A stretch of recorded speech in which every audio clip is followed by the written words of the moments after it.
નમસ્કાર દોસ્તો, શું તમે ક્યારેય વિચાર્યું છે કે એક જ ભગવાનની પૂજા કરનાર બે લોકોમાં એકનું જીવન સુખથી ભરેલું કેમ હોય છે અને બીજાનું જીવન સંઘર્ષોથી કેમ ભરાઈ જાય છે?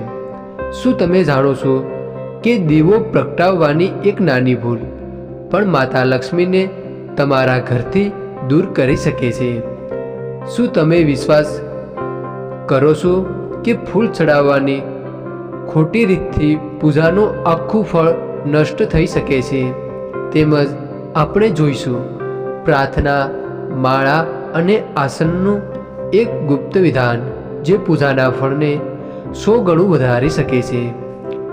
તો મિત્રો, ઘણા લોકો એ વાસ્તુશાસ્ત્રને સામાન્ય સમજતા હોય છે, પરંતુ ઘણા લોકોએ વાસ્તુના અમુક મુખ્ય ઉપાયો અપનાવીને પોતાના બંધ ભાગ્યના દરવાજા ખોલ્યા છે અને પોતાના પરિવારમાં ધન, સુખ અને પ્રગતિમાં વધારો કર્યો છે.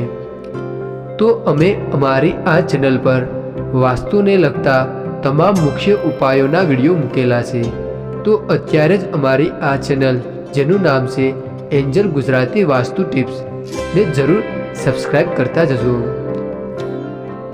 તો દોસ્તો, આપણે સૌ ભગવાનને યાદ કરીએ છીએ, પૂજા કરીએ છીએ અને દીવો પ્રગટાવીએ છીએ, તેમજ ધૂપ અગરબત્તી કરીએ, મંત્ર જાપ કરીએ.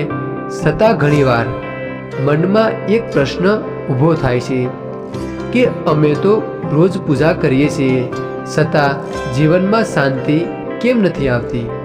લક્ષ્મી કૃપા કેમ સ્થિર થતી નથી? ભગવાન આપણા દુઃખ સાંભળતા કેમ નથી? શાસ્ત્રો કહે છે કે ભગવાન ક્યારેય પણ અંધ નથી, પણ ભક્ત ઘણીવાર અજ્ઞાન બની જાય છે. તો પૂજા માત્ર ક્રિયા નથી, પૂજા એક શાસ્ત્રીય વિધાન છે, એક પવિત્ર સંસ્કાર છે, જેમાં નાની નાની ભૂલો પણ પૂજાના ફળને અટકાવી દે છે. ભગવાન ભાવના જુએ છે, પણ ભાવનાની સાથે વિધિ પણ જરૂરી છે. જેમ દવા સાચી હોય પણ ખોટી રીતે લેવાય તો તેનો જરાય લાભ થતો નથી, તેમજ પૂજા સાચી હોવા છતાં જો નિયમોનું પાલન ન થાય તો પૂજાનો પૂરતો લાભ મળતો નથી. તો આજે આપણે આગળ એવી મહત્વની વાતો સમજવાના છીએ જે શાસ્ત્રોમાં લખાયેલી છે, પુરાણોમાં કહેવાયેલી છે અને અનુભવથી સાબિત થયેલી છે. જો તમે ઈચ્છો છો કે તમારા ઘરમાં માતા લક્ષ્મીનો સ્થાયી નિવાસ રહે, તમારા ઘરમાં નકારાત્મક શક્તિઓ દૂર થાય, ભગવાનની કૃપા સતત વરસતી રહે અને તમે પણ ધન, પ્રગતિમાં વધારો કરી શકો માગો છો, તો આ સંપૂર્ણ વાત ધ્યાનથી સાંભળજો. અને હા, જો આ જ્ઞાન તમને ઉપયોગી લાગે તો મનથી જય માતા લક્ષ્મીનું નામ સ્મરણ કરી અને કોમેન્ટ બોક્સમાં અવશ્ય લખતા જજો. તો આ વિડીયોમાં આપણે નીચે મુજબના રહસ્યમય ઉપાયો જોઈશું કે કઈ રીતે પૂજાની શરૂઆત કરવાથી દેવતાઓ ખરેખર હાજર થાય છે, અને કઈ સામગ્રી ભગવાનને અતિ પ્રિય છે અને કઈ સામગ્રી અજાણતા પણ અપ્રિય બની શકે છે. દીપક ક્યાં અને કેવી રીતે પ્રગટાવવો જેથી માતા લક્ષ્મી ઘરમાં સ્થિર થાય, તેમજ કયા ફૂલ, કયા રંગ અને કયા વસ્ત્ર કયા દેવતાને અર્પણ કરવાથી પૂજાનું બમણી શક્તિશાળી બને છે. તુલસી, શંખ, બેલીપત્ર અને ગંગાજળ સાથે જોડાયેલા એવા રહસ્યો જે જીવનના મોટા મોટા દોષોને પણ શાંત કરી દે છે. અને કઈ દિશામાં અને કયા સ્થાને પૂજા કરવાથી ઘર મંદિર બની જાય છે, અને કઈ ભૂલો પૂજા કરતી વખતે અજાણતા ભૂલથી પણ આપણે કરવી ના જોઈએ કે જેને કારણે ભગવાન પ્રસન્ન થવાને બદલે મૌન રહે છે.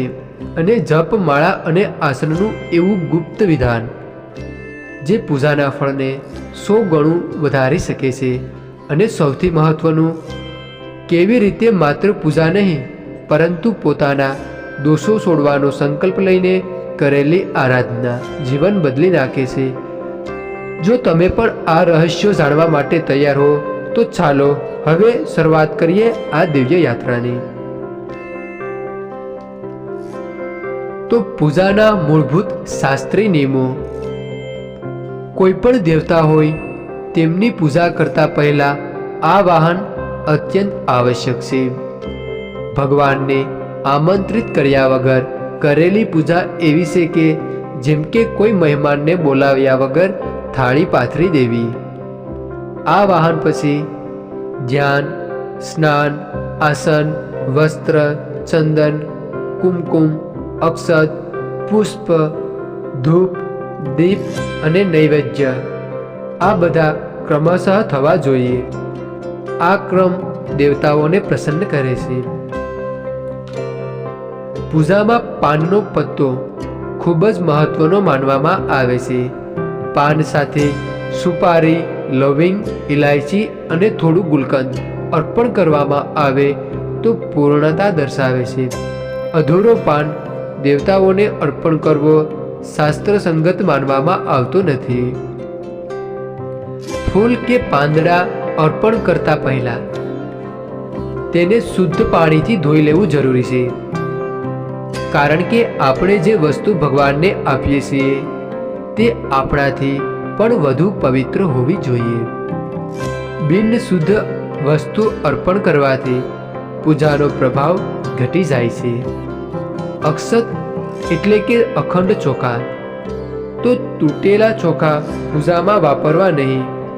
ચોખાને હળદરથી પીળા કરવાથી તે સમૃદ્ધિ અને શુભતાનું પ્રતીક બને છે.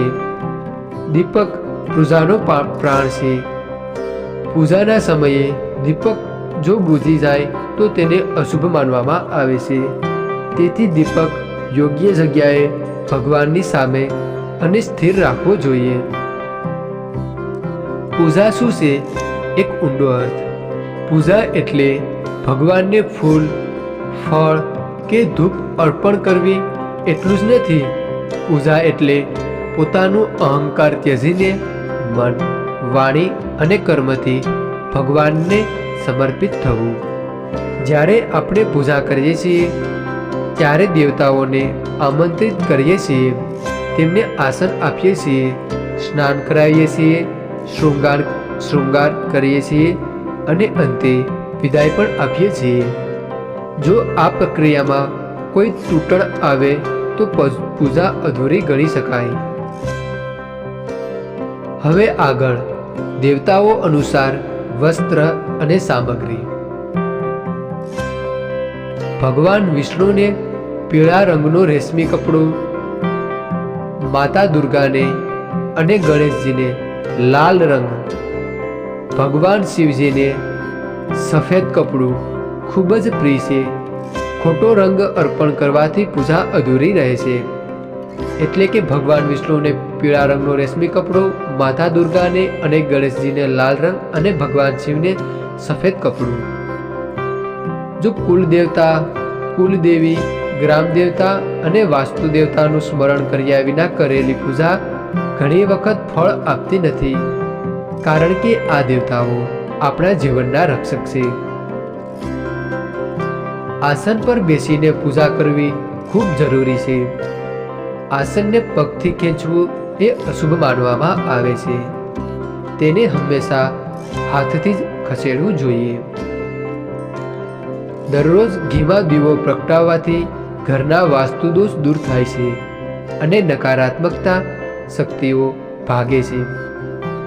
હવે આગળ મંદિર અને પૂજા સ્થાનની પવિત્રતા. પૂજા સ્થળ ઘરના ઈશાન ખૂણામાં હોવું શ્રેષ્ઠ ગણાય છે. મંદિરની ઉપર કબાટ, કપડાં કે પુસ્તકો રાખવા નહીં. મંદિર સ્વચ્છ અને પવિત્ર રાખવું અત્યંત જરૂરી છે. ખંડિત મૂર્તિ, તૂટેલી તસવીર, જૂના સૂકા ફૂલ તાત્કાલિક દૂર કરવા જોઈએ. ખંડિત મૂર્તિની પૂજા શાસ્ત્રોમાં વર્જિત ગણાય છે. મંદિરમાં મોટી મૂર્તિ નહીં રાખવી, કારણ કે તેમાં પ્રાણ પ્રતિષ્ઠા જરૂરી બને છે. એટલે કે ઘર માટે નાની મૂર્તિઓ જ યોગ્ય ગણાય છે. આગળ તુલસી, શંખ અને વિશેષ નિયમો. તુલસીના પાંદડા 11 દિવસ સુધી બાસી નથી માનવામાં આવતા. પરંતુ તુલસી તોડતી વખતે સ્નાન કરેલું હોવું જરૂરી છે. રવિવારના દિવસે ભૂલથી પણ તુલસીના પાન તોડવા ના જોઈએ. શિવજીને હળદર, કેતકીનું ફૂલ અને શંખથી જળ અર્પણ કરવું વર્જિત છે. શિવ પૂજામાં બીલીપત્ર અનિવાર્ય છે. ગંગાજળ હંમેશા તાંબાના પાત્રમાં જ રાખવું જોઈએ. લોખંડ કે એલ્યુમિનિયમ અશુદ્ધ માનવામાં આવે છે. મન, ભાવના અને જપનું રહસ્ય. પૂજા દરમિયાન મન શુદ્ધ હોવું સૌથી મહત્વનું છે. ખોટા વિચારો, ઈર્ષ્યા કે ક્રોધ સાથે કરેલી પૂજા ફળ આપતી નથી. જપ કરતી વખતે જીભ કે હોઠ હલાવ્યા વગર મનમાં જપ કરવો શ્રેષ્ઠ છે. માળા જપ હંમેશા જમણા હાથથી અને ગોમુખીથી ઢાંકી કરીને કરવો જોઈએ. તો દોસ્તો, આજે આપણે જે કંઈ સાંભળ્યું તે માત્ર પૂજાની માહિતી નથી, પરંતુ જીવનને પવિત્ર અને શાંત બનાવવાનો એક શાસ્ત્રીય માર્ગ છે.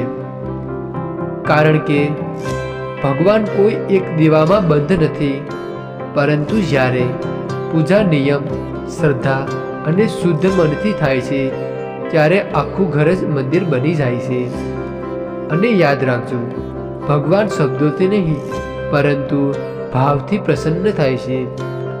પરંતુ એ ભાવને શક્તિ આપતા હોય છે નિયમો. નાનો દીવો જો સાચી રીતે પ્રગટે તો વર્ષોનો અંધકાર પણ ક્ષણોમાં દૂર થઈ જાય છે. અને જો આજે તમે પૂજામાં થતી એક પણ ભૂલ સુધારવાનો નિર્ધાર લો તો સમજો કે ભગવાને તમારી પ્રાર્થના સ્વીકારી લીધી છે. અને જો મનથી એક પણ દોષ છોડવાનો સંકલ્પ કરો તો એ સંકલ્પ જ તમારી સૌથી મોટી પૂજા બની જાય છે. ભગવાન પાસે કંઈ માગતા પહેલા પોતાનું થોડું બદલવાની તૈયારી રાખજો. કારણ કે જ્યાં પણ ભક્ત બદલાય છે ત્યાં ભગવાનને બદલાવવું પડતું નથી. તેથી આ દિવ્ય જ્ઞાનને માત્ર સાંભળીને નહીં પરંતુ જીવનમાં ઉતારીને અમલમાં લાવજો. કારણ કે સાચી પૂજા ત્યારે જ ફળ આપે છે જ્યારે તે રોજિંદા જીવનનો ભાગ બની જાય છે. અને જો આ વાતોએ તમારું હૃદય સ્પર્શ્યું હોય તો એક નાનો સંકલ્પ લઈને આ જ્ઞાનને આગળ વધારજો. લાઈક અને સબસ્ક્રાઈબ કરીને. પરંતુ સાચી શ્રદ્ધા, સાચા સંસ્કાર અને સચ્ચા કર્મોથી ભગવાનના માર્ગે ચાલજો. એવી પ્રાર્થના સાથે ઈશ્વરની કૃપા તમારા પર સદાય વરસતી રહે. તો તમામ મિત્રો મનમાં પોતાની કુળદેવી માતાનું નામ સ્મરણ કરે. અને જો તમને સારું લાગે તો વિડીયોની કોમેન્ટ બોક્સમાં પોતાની કુળદેવી માતાનું નામ અથવા તો માતા લક્ષ્મીનું નામ અવશ્ય લખતા જજો. તો હવે આવા જ વિડીયો સાથે પાછા મળશું. તો તમામ મિત્રોને જય શ્રી કૃષ્ણ. હર હર મહાદેવ.